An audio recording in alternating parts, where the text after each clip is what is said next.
Շնորհակալ եմ ազգային ժողովի հարգարժան փոխնախագահ, ազգային ժողովի հարգելի պատգամավորներ, հարգելի գործընկերներ, սիրելի հայրենակիցներ,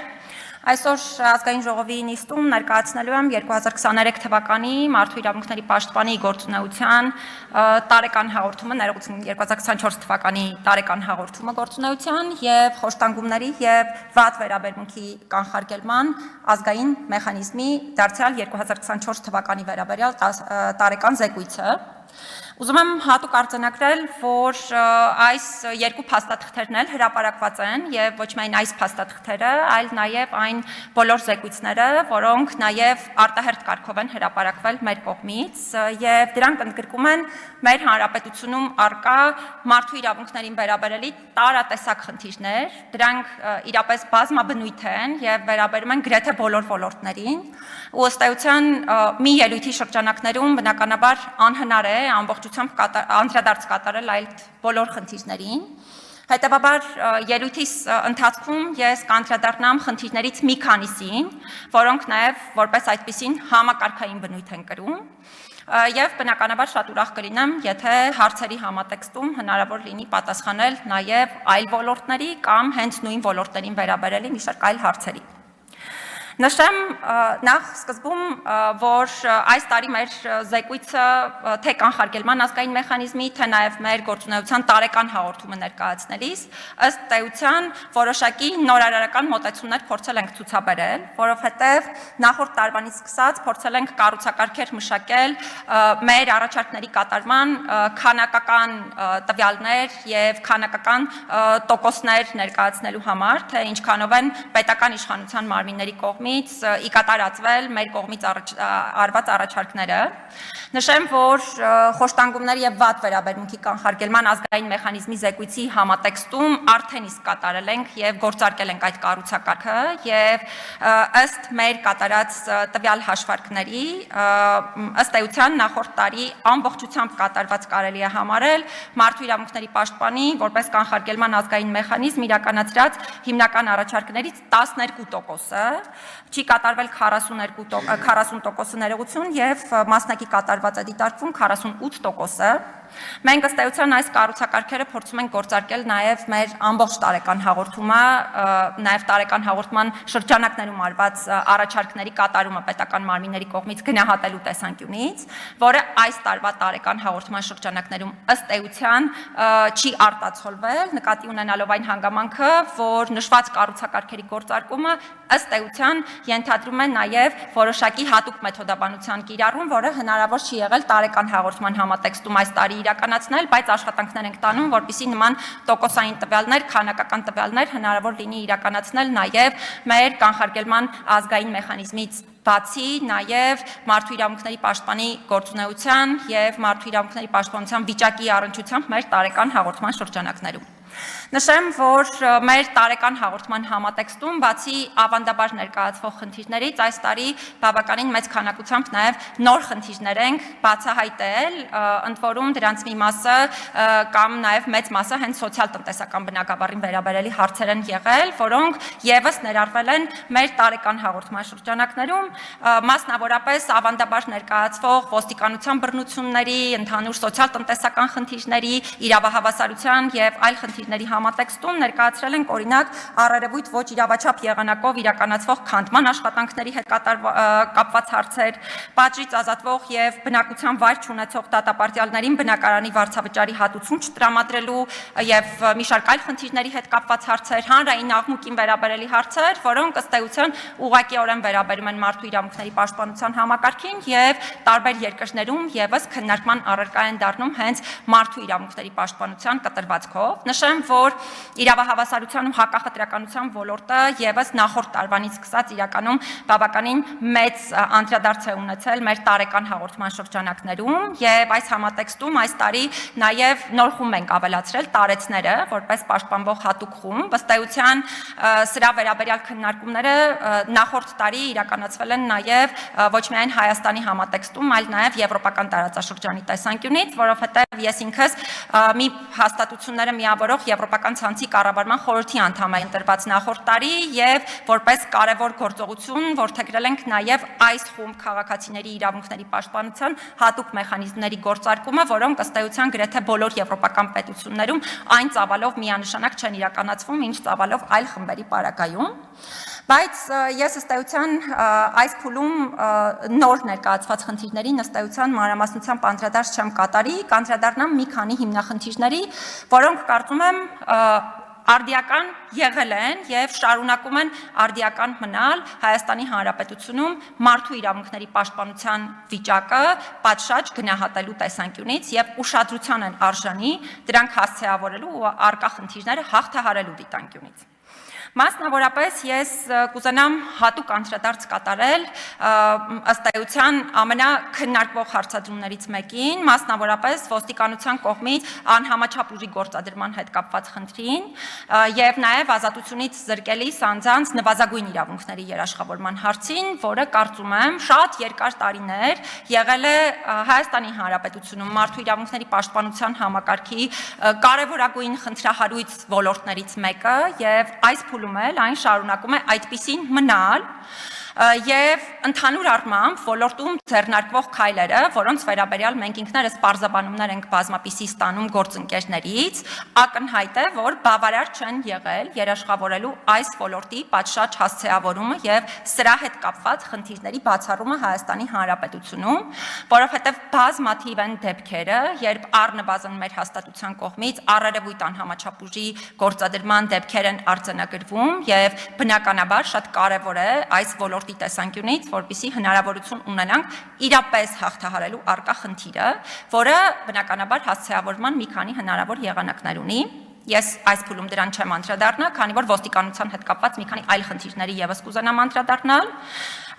Նախորդ տարվա տեսանկյունից շատ արդիական, բայց մեր ամբողջ հանրապետության պատմության տեսանկյունից շատ արդիական խնդիր հատուկ միջոցների կիրառումը հավաքների ընթացքում, որը եւս շարունակել է եւ շարունակում է դարձյալ բազմապիսի հարցեր առաջացնել ցանկացած հատուկ միջոցի կիրառումից հետո։ Մասնավորապես հանրությանը բավարար տեղեկատվության չտրամադրում հատուկ միջոցների կիրառման, ձևաչափի, կանոնակարգի, գործիքակազմի եւ այլնի հետ կապված, հանրության հետ ոչ պատշաճ հաղորդակցության առկայություն եւ այլն, որի վերաբերյալ ըստ էության նաեւ հրապարակային եմ առիթ ունեցել խոսելու, եւ այս խնդիրը կարծում եմ ամենակարևորներից է, որը իրապես պետք է հասցեավորվի։ Կարծում եմ, որ ոլորտում առկա հաջորդ կարևորագույն խնդիրը քրեական հետապնդումների բացակայությունն է իրավապահ մարմինների այն ներկայացուցիչների նկատմամբ, ովքեր ենթադրաբար կարող են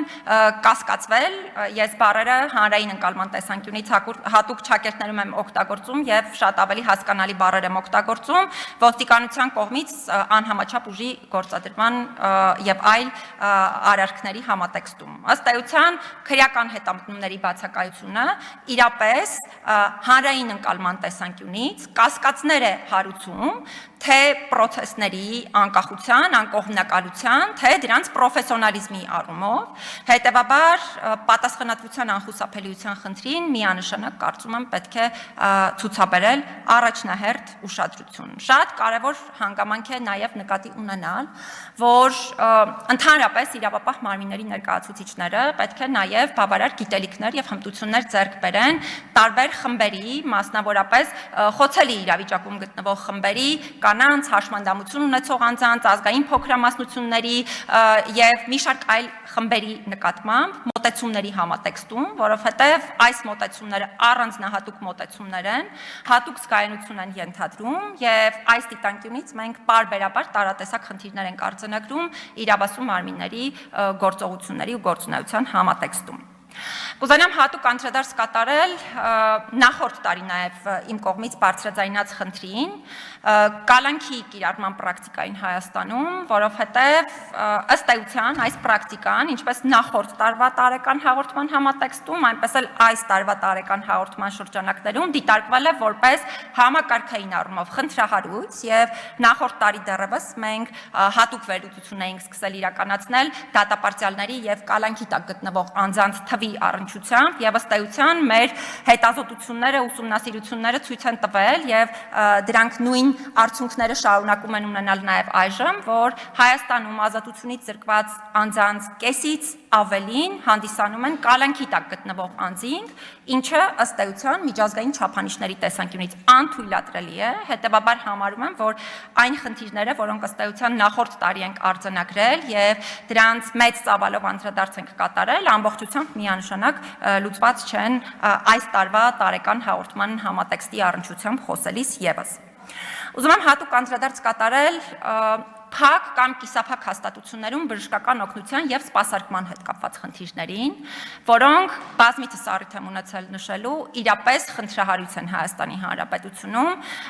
եւ ունեն լուրջ բարեփոխման անհրաժեշտություն։ Առաջին հերթին անդրադառնամ ազատությունից զրկման վայրերին, որտեղ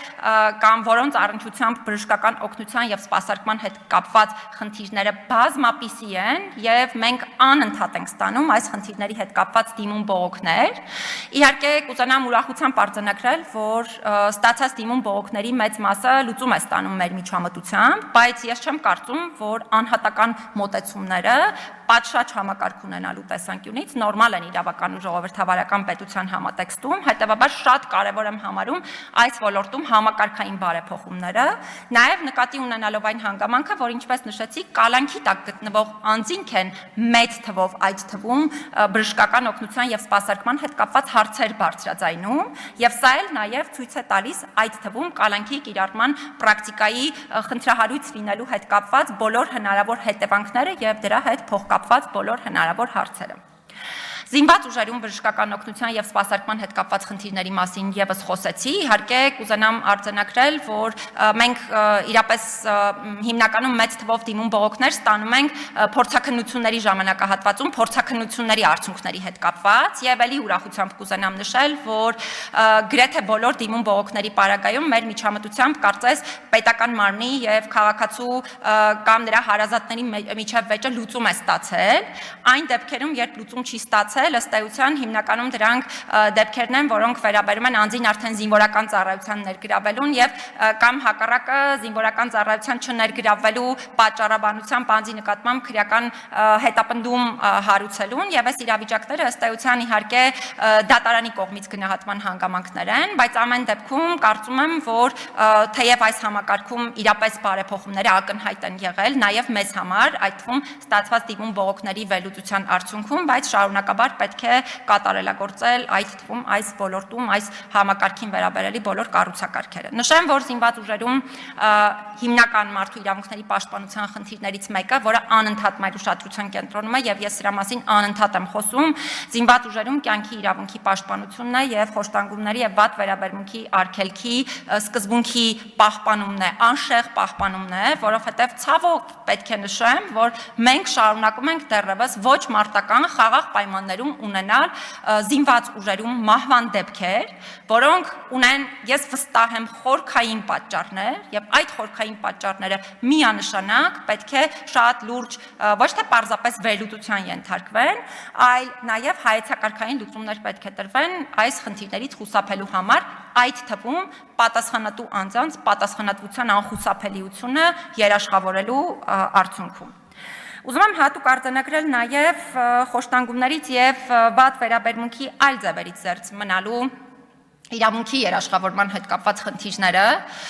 որի հետ կապված երևի ամենախնդրահարույց ասպեկտը, որը թե ես եմ արձանագրում, թե դրա մասին անընդհատ խոսում եմ, այս գործերով քննությունն է գործերի եւ միջազգային չափանիշների պահպանումը, որովհետեւ սրանք գործեր են, որոնց հետ կապված տեղեկատվություն բնականաբար մեզանից որևէ մեկը բացի քննությունից, բացի պատշաճ քննությունից չի կարող պատշաճ մակարդակով ստանալ, եւ ըստ էության սրանք գործեր են, որոնք ի տարբերություն այլ գործերի քննության ունեն բազմաթիվ առանձնահատկություններ։ Մասնավորապես դրանց քննության արագությունը, որը ամենակարևոր չափանիշներից մեկն է, որի հետ կապված մենք պարբերաբար խնդիրներ ենք արձանագրում, կամ այս գործերի քննության հետ կապված իրենց ipso facto բնույթը, այսինքն անձի կողմից ողջամիտ կասկած հարուցող մտահոգության ներկայացման պարագայում այս գործերի քննությունը, որի առնչությամբ դարձյալ պարբերաբար արձանագրվել են տարատեսակ խնդիրներ, ինչը միանշանակ ունի լուծման անհրաժեշտություն, որովհետև հակառակ պարագայում մենք ընդհանրապես չենք կարողանալու երաշխավորել այս իրավունքի պատշաճ իրացումը։ Ուզում եմ հատուկ արձանագրել, որ նաև մենք անընդհատ անդրադարձ ենք կատարում այլ հանգամանքներին, որոնք վերաբերելի են խոշտանգումների եւ վատ վերաբերմունքի այլ ձևերի կանխարգելմանը, բնականաբար դարձյալ անհնար է մի ելույթի շրջանակներում դրանց ամբողջությամբ անդրադարձ կատարել։ Պարզապես կուզենամ հատուկ արձանագրել նաև որպես առաջընթաց որոշակի առումով այս շատ երկար տասնամյակների ընթացքում քրեակատարողական հիմնարկների շենքային պայմանների բարելավման ուղղությամբ որոշակի քայլերի կատարումը, որովհետև դրանք տասնամյակներ շարունակ շատ դեպքերում շատ անմխիթար վիճակում են գտնվել։ Հիմա գործ ունենք օրինակ, մի քանի քրեակատարողական հիմնարկներում վերանորոգման աշխատանքների կատարման հետ, բայց դարձյալ պիտի արձանագրեմ, որ սա չի կարող կրել հատվածական բնույթ, սա պիտի լինի համակարգային եւ ամբողջական մոտեցում եւ պիտի կարողանանք լուծել ոլորտում առկա այդ թվում այս հարցին վերաբերելի բոլոր խնդիրները։ Ուզում եմ հատուկ անդրադառնալ ազատությունից զրկման վայրերում ինքնավնասումների եւ ինքնասպանությունների հետ կապված խնդրին, որը կարծում եմ ամենամտահոգիչներից է, այդ թվում այս պահին վիճակագրությունը հաշվի առնելով։ Սա կարծում եմ շատ լուրջ եւ շատ համակարգային խնդիր է եւ խնդիրը վերաբերելի է ինչպես այս ոլորտում առկա կանխարգելման մեխանիզմների ոչ պատշաճ կամ ամբողջական գործադրմանը իմ խորին համոզմամբ, բայց դրա հետ մեկտեղ նոր կառուցակարգերի անհրաժեշտությանը կամ ավելի շատ դրանց պատշաճ գործարկմանը, ինչը հնարավորություն կտա խուսափել նշված դեպքերից, որովհետև այո, շատ հնարավոր է, որ թղթի վրա եւ շատ լավ է, որ պետությունը երաշխավորել է իր այդ պարտավորության իրականացումը ու թղթի վրա արձանագրել է ռիսկերի գնահատման եւ մի շարք այլ մեխանիզմներ, սա իրոք շատ կարեւոր հանգամանք է, բայց դրանից ոչ պակաս կամ շատ ավելի կարևոր է դրանց պատշաճ գործարկումը եւ նշված բոլոր երևույթներից ընդհանրապես զերծ լինելը ազատությունից զրկման վայրերում։ Շատ կարևոր եմ համարում նաև հոգեկան առողջության կենտրոններում ոչ միայն խոշտանգումների եւ վատ վերաբերմունքի կանխարգելումը, այլ ընդհանրապես հոգեկան առողջության կենտրոնների նկատմամբ պատշաճ մոտեցումների որդեգրումը, որովհետեւ սրանք հաստատություններ են, որոնք շատ երկար ժամանակահատվածի կտրվածքով այժմ էլ ընդ որում ոչ միայն մեր հասարակության, նաև շատ այլ հասարակություններում այդպես աչքում ըստ էության չեն դիտարկվում որպես այն կարևորագույն վայրերը, որտեղ պետությունը պետք է ներդրում կատարի, որտեղ խնդիրներ պետք է արձանագրվեն եւ այլն, ուզում եմ հակառակի մասին խոսել։ Սրանք այն հաստատություններն են, որտեղ մենք ունենք մեր հասարակության ամենակարևոր նշանակություն ունեցող այդ թվում սոցիալական խմբին եւ նկատի ունենալով նաեւ նրանց խոցելիությունը, այդ թվում կարգավիճակի առումով, մենք պարտավոր ենք պատշաճ քայլեր ձեռնարկել հոգեկան առողջության կենտրոններում ընդհանրապես իրավունքների երաշխավորման համակարգի կատարելագործման համար։ Դարձյալ այս առումով կուզենամ հատուկ արձանագրել եւ սա շատ կարեւոր եմ համարում արձանագրել ինքս հատկապես հոգեկան առողջության կենտրոնների պայմանների հետ կապված խնդիրը նախորդ տարի թե գործադիր իշխանության, թե օրենսդիր իշխանության քննարկումների շրջանակներում ամեն անգամ ամեն քննարկմանը բարձրաձայնել եմ եւ ուրախությամբ պետք է նշեմ, որ այդ թվում իմ այցելած մի քանի հոգեկան առողջության կենտրոններում այս փուլում կատարվել են շենքային պայմանների բարելավման աշխատանքներ, ինչը ցույց է տալիս նաեւ մեր վերաբերմունքը ընդհանրապես հասարակության ցանկացած խոցելի խավի նկատմամբ, բայց այս ոլորտում պիտի նշեմ խնդիրները բազմաթիվ են, օրինակ ոչ հոժարական բուժման հետ կապված հարցերը, դրան առնչվող մի շարք այլ խնդիրները, սահմանափակ գործունակ եւ անգործունակ ճանաչված անձանց հետ կապված խնդիրները ու նրանց կարգավիճակին վերաբերելի հարցերը, որոնք կարծում եմ պետք է պետության կողմից միանշանակ առաջնահերթ հասցեավորման արժանանան եւ շուտապույտ լուծվեն։ Նաեւ ուզում եմ հատուկ արձանագրել, որ մարդու իրավունքների տեսանկյունից հատկապես միշտ ուշադրություն ենք դարձնում այդ թվում օրինակ հոգեկան առողջության կենտրոններում զսպման միջոցների կիրառման հետ կապված հարցերին եւ դարձյալ այս առումով կուզենամ նշել, որ որոշ հոգեկան առողջության կենտրոններում բարելավումներ ունենք, այսինքն համակարգի կատարելագործում, տրավմատիկ միջոցներից շատ դեպքերում հրաժարում եւ այլն, բայց միանշանակ է, որ համակարգը դարձյալ ունի շատ լուրջ կատարելագործման կարիք։ Ուզում եմ հատուկ անդրադարձ կատարել ելույթի շրջանակներում իրավահավասարության եւ հակախտրականության ոլորտին, որովհետև կարծում եմ, որ մեր հասարակությունում այս ոլորտի հետ կապված պատկերացումները նախ շատ թյուր են, եւ այդ շատ թյուր պատկերացումների արդյունքում մենք բազմաթիվ խնդիրների ենք հանգում, սկսած տարբեր սոցիալական խմբերի տեսանկյունից խտրականության դրսևորումների, որոնք նույնիսկ մարդիկ շատ դեպքերում չեն էլ գիտակցում, որ ըստ էության խտրականության դրսևորում է, ավարտած դասական ատելության եւ խտրական խոսքի դրսևորումներով, որոնք այդ թվում հանրային գործիչներն են անընդհատ իրենց խոսքի մեջ օգտագործում, եւ կարծում եմ, որ այս ոլորտի վերաբերյալ եւս անհրաժեշտ է անընդհատ խոսել, այս ոլորտի վերաբերյալ բոլորս պետք է բավարար գիտելիքներ եւ հմտություններ ձեռք բերենք, խուսափելու համար տարատեսակ խնդրահարույց իրավիճակներից, որոնք կարող են վերաբերելի լինել իրավահավասարության եւ հակախտրականության ոլորտին։ Ըստ էության ես բոլոր խմբերին առանձին եւ բոլոր հնարավոր խնդիրներով չեմ անդրադառնա,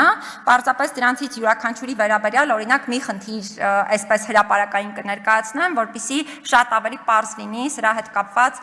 խնդիրների բազմազանությունը եւ հասցեավորման անհրաժեշտությունը։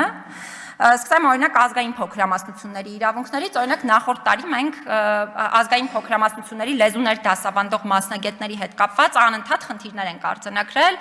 ընթացիկ օրինակ ատեստավորման պրոցեսներում, բայց նույնիսկ անկախ ատեստավորման գործընթացներից մենք Հայաստանում ունենք մեր ազգային փոքրամասնությունների գրեթե բոլորի լեզուների դասավանդման հետ կապված խնդիրներ այն պատճառով, որ օրինակ մեր բարձրագույն ուսումնական հաստատությունները օրինակ մասնագետներ չեն պատրաստում այդ ոլորտներում, մինչդեռ ես հրապարակային եմ ուզում ասել, որ պետությունը այդ ոլորտում ունի պարտավորություն։ Մենք չունենք ամբիոններ, չունենք այն վերապատրաստման դասընթացները, որոնք անհրաժեշտ են իրականում այս խնդիրները հասցեավորելու համար։ Դարձյալ ուզում եմ ուրախությամբ նշել, որ վերջին տարիներին շատ ավելի ակտիվացել է պետության կողմից այս ուղղությամբ քայլերի ձեռնարկումը, բայց նորից ուզում եմ արձանագրել, որ այդ քայլերի ձեռնարկումն ըստ էության բավարար չէ։ Երեխաների հետ կապված հարցին անդրադառնալիս կուզենամ հատուկ անդրադառնալ երեխաների նկատմամբ բռնության հետ կապված խնդրին, որովհետև վերջին ժամանակահատվածում սա այնպիսի ծավալներ է ստացել, որ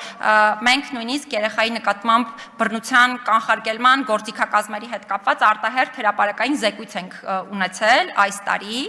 եւ այս առումով ըստ էության շատ կարևորում եմ, որպեսզի լուրջ կատարելագործման ենթարկվեն թե ուսումնական հաստատություններում ընդհանրապես երեխաների նկատմամբ բռնության դեպքերը ճանաչելու, կանխարգելելու եւ արձագանքելու մեխանիզմները, որոնք դարձյալ ցավով պիտի նշեմ, որ թեև փաստաթղթային առումով առաջընթաց էր, որ ընդունեցինք ուղեցույց համապատասխան եւ այլն պետական մարմինների կողմից, բայց միևնույն է, այս խնդիրը շարունակաբար մնում է որպես հիմնական խնդիր, որովհետև չասեմ, թե ինչ գրավոր պարզաբանումներ են մեզ ներկայացնում, որովհետև ըստ էության, եթե գրավոր պարզաբանումները դիտարկենք, տպավորություն կստեղծվի, որ ամեն դեպքում ուղեցույցներ ունենալով եւ այլն խնդիրը լուծվել է կամ վերապատրաստումներ անցկացնելով, բայց ուզում եմ շեշտադրել, որ օրինակ նույն իմ զրույցները կամ մշտադիտարկումների այցերը ցույց են տալիս, որ այս խնդիրը լուծված չէ եւ երեխաների նկատմամբ բռնության կանխարգելման, արձագանքման ու հասցեավորման մեխանիզմների առնչությամբ մեր ուսումնական հաստատություններում պետք է լինեն պատշաճ գիտելիքներ եւ հասցեավորման պատշաճ մեխանիզմներ։ Հաշվանդամություն ունեցող անձանց խնդիրներին բազմիցս եմ անդրադարձ կատարել, մատչելիության հարցը, խելամիտ հարմարեցումների եւ այլն բոլոր հարցերը շարունակում են արդիական մնալ մեր հասարակական համակարգի տեսանկյունից եւ պետությունը պարտավոր է պատշաճ քայլեր ձեռնարկել այս ոլորտում համապատասխան խնդիրները շատ ավելի մեծ թափով եւ ավելի համակարգային եղանակով կատարելագործելու ուղղությամբ եւ ամփոփելով իրավահավասարության ու հակախտրականության ոլորտին առնչվող այս հատվածը խոսքից կուզենամ հատուկ արձանագրել, որ շատ կարեւորում եմ, որպեսզի պետությունը շուտապույտ ընդունի իրավահավասարության մասին օրենքը, որովհետեւ այս օրենքը ամբողջ աշխարհում էլ դիտարկվում է որպես շատ կարևոր գործիք ոլորտում առկա խնդիրների դեմ պայքարի տեսանկյունից։ Ուզում եմ հատուկ արձանագրել, որ թե նախորդ տարվա կտրվածքով, ինչը տարեկան հաղորդումից նաև մեր ակնհայտ էր, թե նաև այս տարի պարբերաբար խնդիրներ ենք արձանագրել լրագրողների անխոչնդոտ մասնագիտական գործունեության իրականացման համատեքստում, ընդ որում, քանի որ նախորդ տարվա տարեկան հաղորդումը այս տարի արդեն իսկ հրապարակված է, այնտեղ կտեսնեք նաև հստակ դեպքեր եւ անուններ, մասնավորապես հավաքների ազատության իրավունքի իրացման համատեքստում եւ այլն, եւ միանշանակ շատ կարեւորում եմ այս ոլորտում դարձյալ գործերի պատշաճ քննությունը, դրանց շուտափույթ քննությունը եւ շատ կարեւորում եմ թե լրագրողական համայնքի, թե պետական բոլոր մարմինների համատեքստում էթիկայի մեխանիզմների,